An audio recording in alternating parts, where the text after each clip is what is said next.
Qatar Airways এবং US Bangla কবে চালু হবে? কাতার থেকে যারা ছুটিতে বাংলাদেশে গেছেন, যাদের আইডি এক্সপায়ার হয়ে গেছে এবং যাদের 6 মাস ওভার হয়ে গেছে, তারা কি প্রসেসিংয়ের মাধ্যমে বাংলাদেশ থেকে দ্রুত কাতার আসতে পারবে? প্রিয় কাতার প্রবাসী ভাইরা, এসব বিষয়ে আজকে আপনাদের সাথে কথা বলবো। দেখেন, সর্বপ্রথম বলি হচ্ছে যে ইউএস বাংলা এবং বাংলাদেশ বিমান এই ফ্লাইটগুলো চালু হচ্ছে না কেন? দেখেন, সর্বপ্রথম হচ্ছে যে বর্তমানে ইউএস বাংলা হচ্ছে যে 16 তারিখ থেকে ফ্লাইট দেখাচ্ছে, 16 তারিখের আগে কোনো ফ্লাইট নেই। আর বাংলাদেশ বিমান হচ্ছে যে 20 তারিখের আগে কোনো ফ্লাইট নেই, 20 তারিখের পরে সকল ফ্লাইট।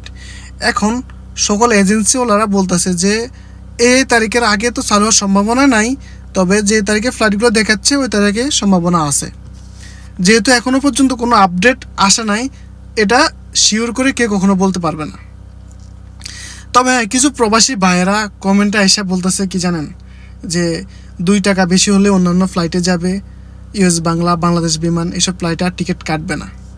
আচ্ছা, এয়ারলাইন ওনাদের কী দোষ বলেন? মনে করেন যে আমার গাড়ি আছে, এই গাড়িটা যদি আমার চলে তাহলে অবশ্যই আমার প্রফিট আসবে, না চলে কি প্রফিট আসবে? কখনো আসবে না। আসলে এটা হচ্ছে যে কাতার পলিসি সমস্যার কারণে বা ওনারা অনুমতি দিচ্ছে না দেখে ফ্লাইটগুলো চালু হচ্ছে না। তারপর হচ্ছে যে দেখেন, শুধু যে বাংলাদেশেরটা বন্ধ তা না, অন্যান্য সকলগুলো বন্ধ আছে এখনও, শুধু কাতার এয়ারওয়েজ ছাড়া। আশা করি কিছু বলার আগে অবশ্যই ভেবেচিন্তে বলবেন, ঠিক আছে নি?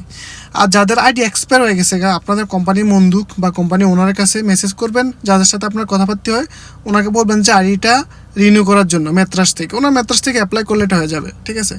এখন উনি আইডি রিনিউ করে দিলে আপনি যে কোনো মুহূর্তে ঢুকে যেতে পারবেন। আপনার মেত্রাসের ভিতরে যখন আইডি রিনিউ হয়ে গেলে আপনার মেত্রাসে যখন শু করবেন নতুন আইডি, আপনি মেত্রাস দিয়ে দেখে আসতে পারবেন।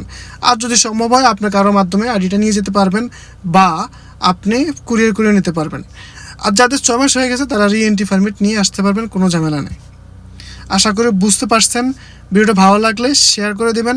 আর কাতারের যে কোনো নিউজ পেতে অবশ্যই আমাকে ফলো করতে পারেন। ধন্যবাদ।